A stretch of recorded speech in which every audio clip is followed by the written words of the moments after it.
கொடுக்கும் தேவனுக்கு கோடி கோடி ஸ்தோத்திரம்.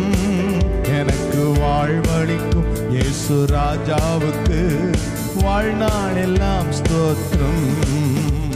Praise the Lord. கர்த்தருடைய பரிசுத்த நாமம் மகிமையுடையதா. இந்த ஜெயத்தின் நேர நிகழ்ச்சிக்கு உங்கள் அனைவரையும் இயேசு கிறிஸ்து நாமத்தினாலே வாழ்த்தி வரவேற்கிறேன். சற்று நேர சிந்தனைக்காக நாம் எடுத்துக்கொண்ட வேதபகுதி சங்கீதம் 103 சங்கீதம் 1-2 வசனங்கள். சங்கீதம் 103 1-2. என் ஆத்துமாவே கர்த்தரை ஸ்தோத்திரி, என் முழு உள்ளமே அவருடைய பரிசுத்த நாமத்தை ஸ்தோத்திரி. என் ஆத்துமாவே கர்த்தரை ஸ்தோத்திரி, அவர் செய்த சகல உபகாரங்களையும் மறவாது. ஜெபிப்போம். அன்பின் கிருபை இறக்கம் நிறைந்தங்கள் அருமை பிதாவே, ஆசீர்வதிக்கப்பட்ட நல்ல வேலைக்கு ஆமை ஸ்தோத்திரிக்கிறோம், துதிக்கிறோம் கர்த்தா. ஆமென். ஆண்டவராய் தேவனுடைய பாதத்தில் உங்களுடைய வேதத்தை தியானிக்க எங்களுக்கு தந்த கிருபைகளுக்கு ஆமை சோதரன். இந்த வார்த்தையின் மூலமாக நீங்கள் தாமே எங்களோடு பேச வேணுமா ஜெபிக்கிறோம். உங்களுடைய வல்லமையின் அபிஷேகம் ஒரு மேல் ஊற்றப்பட வேணுமா ஜெபிக்கிறோம். அப்பா, முழு மனதோடு இதை நாங்கள் கேட்டு பயனடைய தேவன் இறக்கம் செய்ய வேணுமா ஜெபிக்கிறோம். எங்களை தாழ்த்தி உங்களுடைய சமூகத்தில் தருகிறோம். சகல துதி கனமை மேல் நமக்கே செலுத்துகிறோம். இயேசுவின் மூலம் ஜெபங்களும் அன்பு நிறைந்த பரம பிதாவே, ஆமென். எல்லாருக்கும் நமக்கு தெரிந்த பகுதி, எப்போதுமே மனப்பாடமாக சொல்கிற பகுதி. அதில் தேவன் பெரிய காரியங்களை வைத்திருக்கிறார். தாவீது அந்த வசனத்தை எழுதும்போது ரொம்ப ஞானத்தோடு எழுதியிருக்கிறார். தாவீதுனுடைய சங்கீதமாக காணப்படுகிறது. என் ஆத்துமாவே கர்த்தரை ஸ்தோத்திரி, என் முழு உள்ளமே அவருடைய பரிசுத்த நாமத்தை ஸ்தோத்திரி. என் ஆத்துமாவே கர்த்தரை ஸ்தோத்திரி, அவர் செய்த சகல உபகாரங்களை மறவாதே அப்படின்னு எழுதியிருக்கிறார். அதாவது நமக்கு தேவன் செய்த ஒரு நன்மையை நம்ம மறந்து போகக்கூடாது. நம்முடைய முழு இருதயத்தோடு தேவனுக்கு ஸ்தோத்திரத்தை செலுத்தணும். அப்படி ஸ்தோத்திர பலியிடுகிறவன் என்னை மகிமைப்படுத்துகிறான் என்று வேதத்தில் சொல்லப்பட்டிருக்கிறது.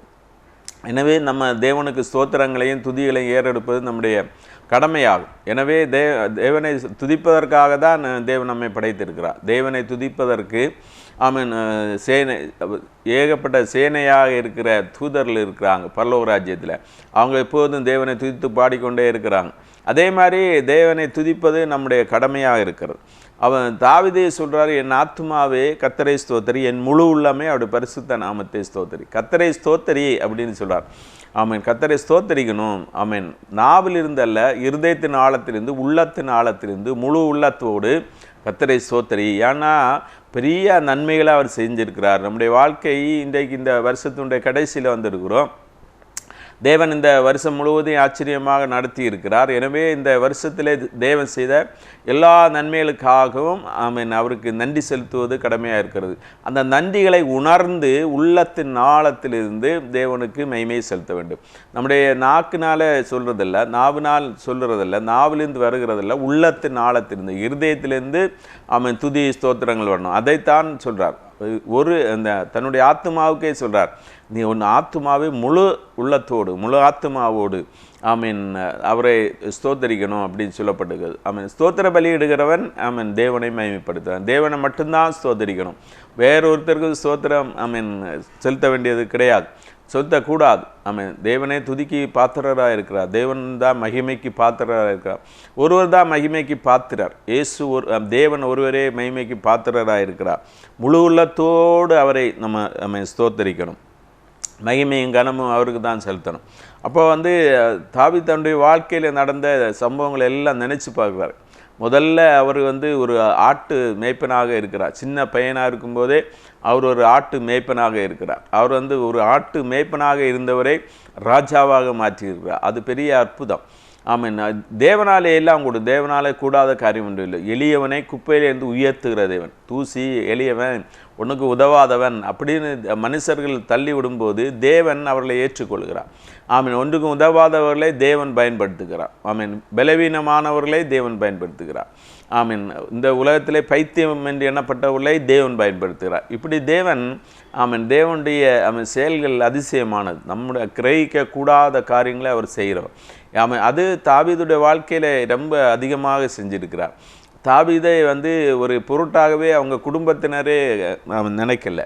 அவர் சாமுவேல் என்கிற பெரிய தீர்க்கதரிசி அந்த ஈசாயினுடைய வீட்டில் வர்றார். நான் வரேன், அங்கே ஒரு வேலை இருக்குது, அதனால் நான் உன வீட்டு வரேன், விருந்தெல்லாம் ஆயத்தப்படுத்தணும்.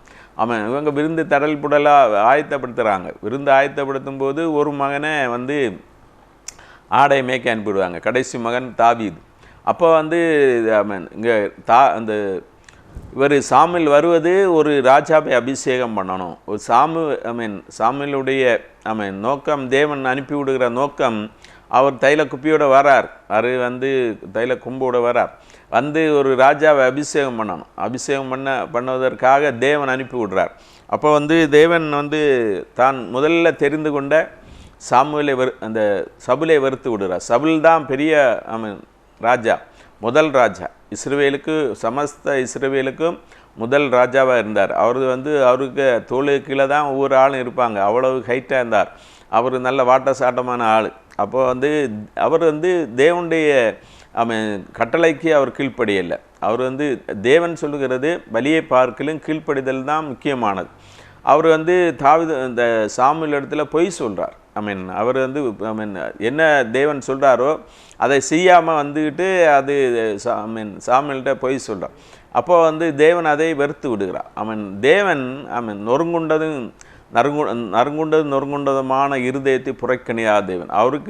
அவர் ஏற்கும் பலிகள் நொறுங்குண்ட ஆவிதான். நொறுங்குண்ட ஆவியை தான் அவர் ஏற்றுக்கொள்வார்.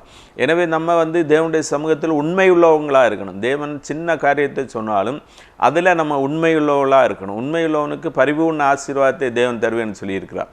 அதைத்தான் தேவன் செய்வார். அப்போ வந்து அந்த சபல் திசை மாறி போன உடனே அந்த தேவன் அவனை என்னது ராஜாவாக்குனதுனால தேவனுக்கு விசனமாக இருந்தது. அந்த விசனம் அந்த சாமுவேலுக்குள்ளே இருந்து கொண்டு இருக்கிறது. சாமுவேல் அதை பற்றியே ஒரி பண்ணிட்டு இருக்கிறார். அப்போ தான் சாமுவேலை தேவன் கூப்பிட்டு, நான் இன்னொருவனை ராஜாவாக அபிஷேகம் பண்ணேன், நீ ஈசாயின் வீட்டில் போ அப்படின்னு சொல்லி அவன் சாமுவேல் அனுப்பி விட்றாரு. அப்போ வந்து ஈசாய்க்கு 8 பிள்ளைகள் இருக்காங்க. அங்கே வந்து மூத்த மகன் 2வது மகன் எல்லாம் சவுனுடைய அந்த இராணுவத்தில் வேலை செய்கிறவங்க, நல்ல வாட்ட சாட்டமானவங்க. அப்போ வந்து இவங்க வரார், சாமுவேல் வரும்போது இங்கே வந்து தைல கொம்போடு வராரு. வந்து யாரை அபிஷேகம் பண்ணணும்னு சொல்லி அவர் நிற்கிறார். ஈசாய் ஒவ்வொரு ஆளாக அனுப்பிட்டு இருக்கார், தன்னுடைய மகன்களே ஒவ்வொரு ஆளாக அனுப்பிட்டு இருக்கார். முதல் மகன் வந்தோடனே பார்த்தாச்சுன்னா நல்ல தோற்றம், ஒரு ராஜாவாகிறதுக்குள்ள அம்சங்கள் இருக்குது. முதல் மகனை அபிஷேகம் பண்ண போகும்போது தேவன் சொல்கிறார், இவனை நான் தெரிந்து கொள்ளவில்லை. அடுத்தவனையும் தெரிந்து கொள்ளலை, அந்த 7 பேரையும் தெரிந்து கொள்ளலை. தேவன் மனிதர்கள் பார்க்கும் விதமாக பார்ப்பதில்லை, தேவன் இருதயத்தை பார்க்கிறவர். அவர் வந்து அதுதான் சாமுவேல்கிட்ட சொன்னார், நான் மனிதர்கள் பார்க்கிற விதமாக பார்க்கல, நான் வந்து இருதயத்தை தான் பார்க்குறேன். மனிதர்கள் முகத்தை பார்க்குறாங்க, அவங்களுடைய வளர்த்தியை பார்க்குறாங்க, ஒரு மனிதர்களும் இப்படி இருக்கிறாங்க என்பதை பார்க்குறாங்க, நானோ இருதயத்தை பார்க்குறேன்னு சொன்னார். நம்முடைய இருதயத்தை காண்கிற தேவன், நம்முடைய இருதயத்தின் எண்ணங்களை நினைவுகளை அறிகிற தேவன். எனவே நம்முடைய இருதயம் செம்மையான இருதயமாக இருக்கணும். தாவீது தேவனுடைய இருதயத்துக்கு ஏற்றவனாக காணப்பட்டான். தாவீது வந்து குறை இல்லாத மனிதர் அல்ல. அவர் குற்றம் செய்த போது தேவனுடைய பாதத்தில் விழுந்தார், நொறுங்குண்டு அவர் கண்ணீரோடு தேவனுடைய சமூகத்தில் உபவாசத்தோடு கண்ணீரோடு தேவனுடைய சமூகத்தில் காத்து கிடந்தார். அதைத்தான் தேவன் விரும்புகிறார். நம்ம வந்து தவறு செய்யாத மனிதர்கள் யாருமே இல்லை. நம்ம தவறு செஞ்சாச்சுன்னா நம்முடைய தவறை ஒத்துக்கொள்ள வேண்டும், நம்மை தாழ்த்தி தேவனுடைய சமூகத்தில் வந்து அதை அறிக்கையிட்டு நம்ம ஜெயம் எடுக்கணும். அதைத்தான் தேவன் விரும்புகிறார். எனவே தேவன் மனிதர்கள் பார்க்கிற விதமாக பார்க்கிறவர்ல நம்முடைய வாழ்க்கையிலும் நம்முடைய தாவீதை போல தேவனுடைய சமூகத்தில் வந்து நம்முடைய உள்ளம் உடைந்து ஜெபிக்கிறவர்களாக இருக்கணும். தேவனுடைய சமூகத்தில் ஜெபித்து நம்முடைய அறிக்கையிட்டு நம்முடைய பாவங்களை அறிக்கையிட்டு ஜெயம் எடுக்கிறவங்களாக இருக்கணும். அதைத்தான் தேவன் விரும்புகிறார். தாவீது அதனால தான் சொல்கிறார், இப்போ வந்து இனி வந்து அபிஷேகம் பண்ண முடியலை. தேவன் யாரை தெரிந்து கொண்டாரோ அவர் வீட்டிலேயே கிடையாது, எல்லாரும் புறக்கணிச்சிட்டாங்க. வீட்டில் ஒரு பெரிய விருந்து நடக்குது. கடைசி மகனை ஆடு மேய்க்கிறது அனுப்பிவிடுவாங்க. ஒரு வேலைக்காரனை வச்சுட்டு அந்த மகனையும் கூட இங்கே வச்சிருக்கலாமே, இல்லை தேவன் சொன்னார், இவங்க யாரையும் தெரிந்து கொள்ளலை, இனி யாராவது இருக்காங்களான்னு டவுட்டில் சாமுவேல் ஈசாயை பார்த்து கேட்குறார். இன்னொருத்தன் உண்டு, அவன் எல்லாத்துலேயும் இளையவன், அவன் வந்து ஆடு மேய்க்க போயிருக்கான், சாமுவேல் சொல்றாரு, ஆள் அனுப்பி அவனை அழைப்பி, அவன் வராமல் இருந்தாச்சுன்னா அந்த விருந்து ஒன்று நடக்கும். பெரிய விருந்தெல்லாம் வச்சுருக்காங்க. விருந்து நடக்கணும்னா இந்த மனிதனால் புறக்கணிக்கப்பட்ட, இந்த குடும்பத்தினால் புறக்கணிக்கப்பட்ட அந்த தாவீது வந்தால் தான் விருந்தே நடக்கும் அப்படின்னார். ஆமாம், நான் வராமல் இங்கே விருந்து நான் சாப்பிட மாட்டேன் அப்படின்னார். தாவீது வந்தாச்சு, பார்த்தாச்சுன்னா ஒரு அப்பியரன்ஸ் ஒன்றும் கிடையாது, சின்ன பையனாக இருக்கிறான்.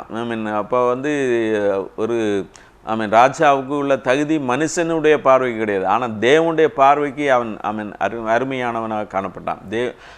எனவே தான் தாவீது சொல்கிறார், என்னுடைய தாயும் தகப்பனை என்னை கைவிட்டாலும் கர்த்தர் என்னை கைவிட மாட்டார். அவர் கைவிடாத தேவன். மனுஷர்கள் புறக்கணிக்கும் போது நம்மை சேர்த்து கொள்கிற தேவன், மனிதர்கள் தள்ளிவிடும்போது நாம் விழுகிறது தேவனுடைய கரத்தில் தான் விழுகிறோம். எனவே தேவனுடைய பிள்ளைகள் தேவனுடைய சமூகத்திலே காத்திருக்கணும், பொறுமையாக இருக்கணும். அவருடைய நேரத்துக்காக காத்திருக்கணும். காத்திருந்து பொறுமையாக இருக்கிறவங்களுக்கு தேவன் அற்புதமான நன்மைகளை செய்கிறோம். எனவே அவரே எதிர்பார்க்கல, தாவீதை எதிர்பார்க்கல, ஈசாயும் எதிர்பார்க்கல, ஒரு மனிதரும் எதிர்பார்க்கல. தேவன் தெரிந்து கொள்ளப்பட்டுகிறவர்களை நம்ம யாருன்னு நம்ம கண்டுபிடிக்கவே முடியாது.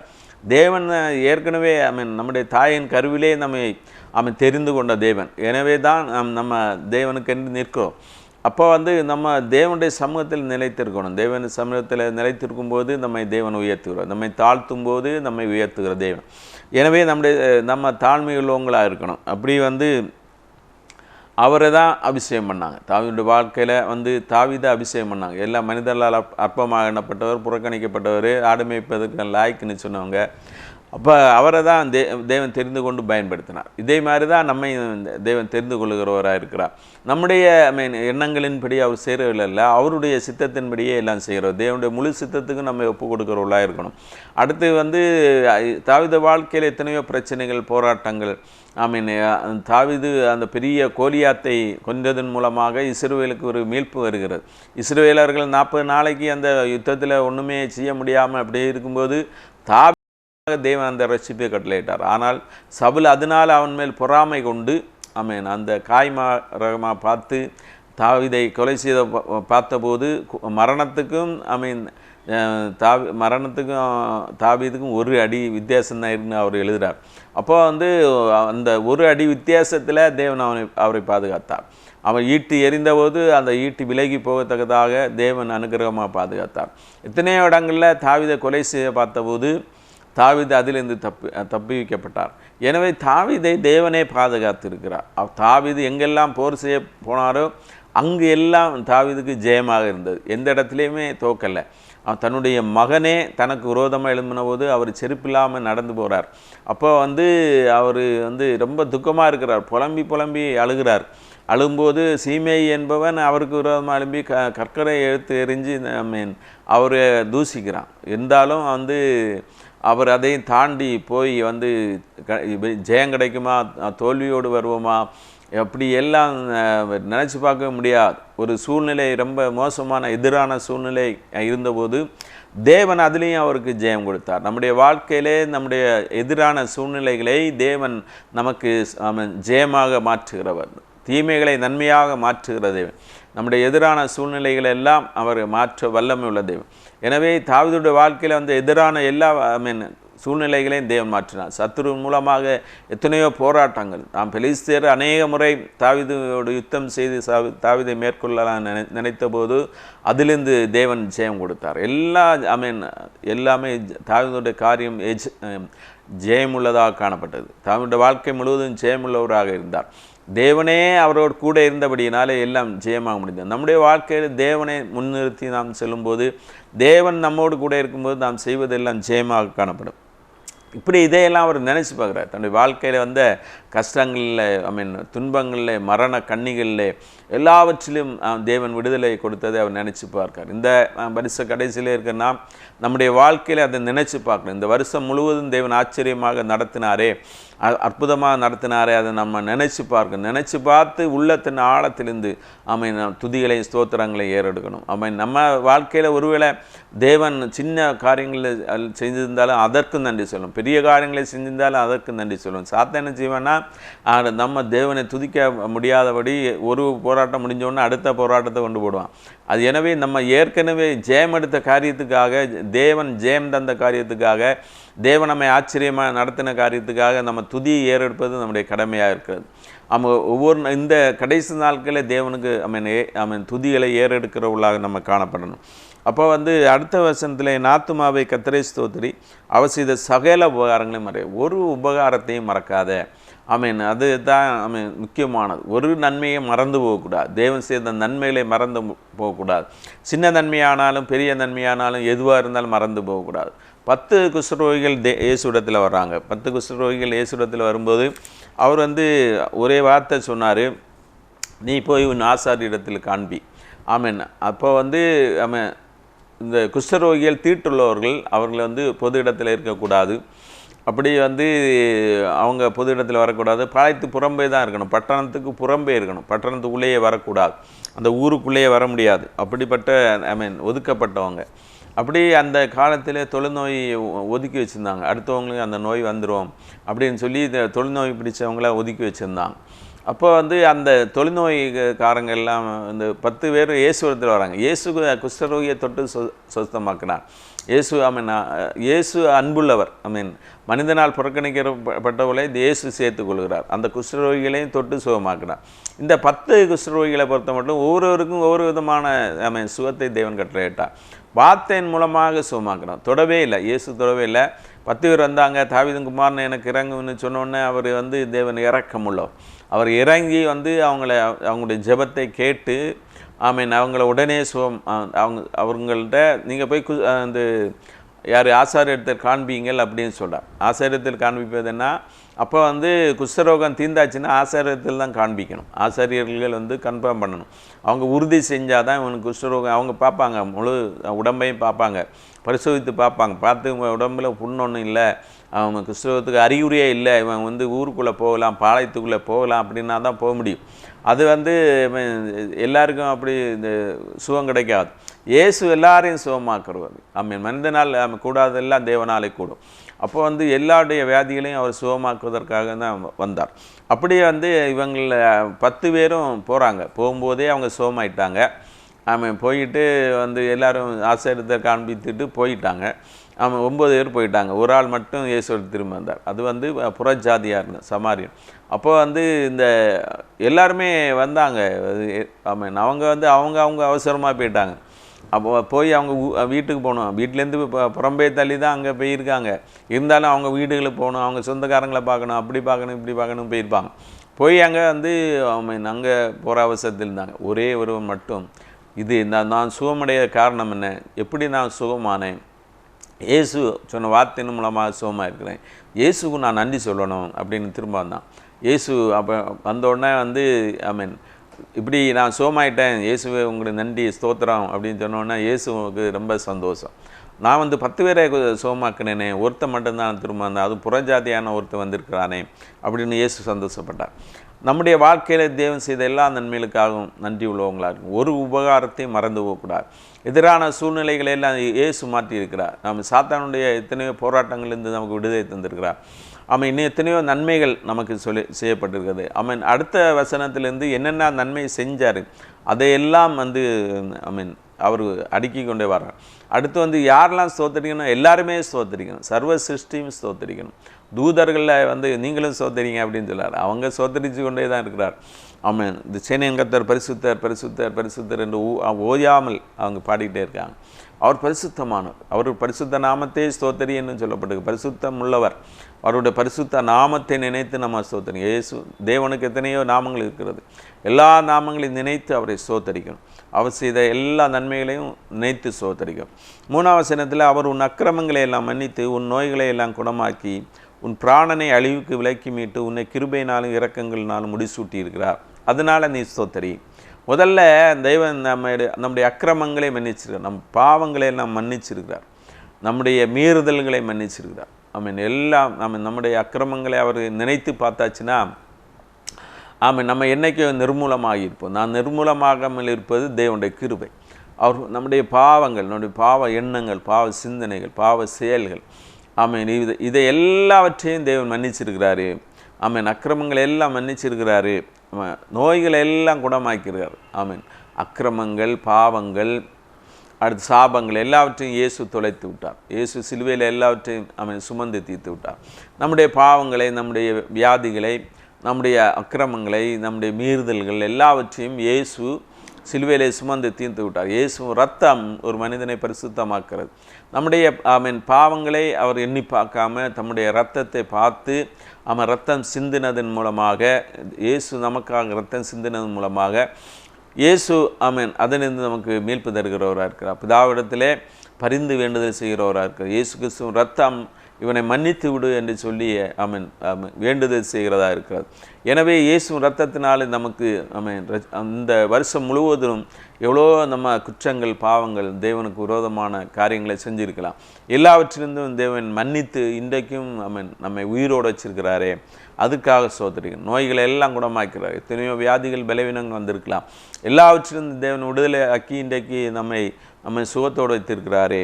உன் பிராணனை அழிவுக்கு விலக்கி மீட்டு உன்னை கிருபையினால் இரக்கங்களால் முடிசூட்டி இருக்கிறார். எனவே நீ ஸ்தோத்திரி. பிராணன் இன்னைக்கு நம்ம ஜீவனோடு இருக்கிறோம்னா தேவனுடைய இரக்கம், தேவனுடைய கிருபை. அதனால நமக்கு தேவன் நன்மை செஞ்சிருக்கிறார்.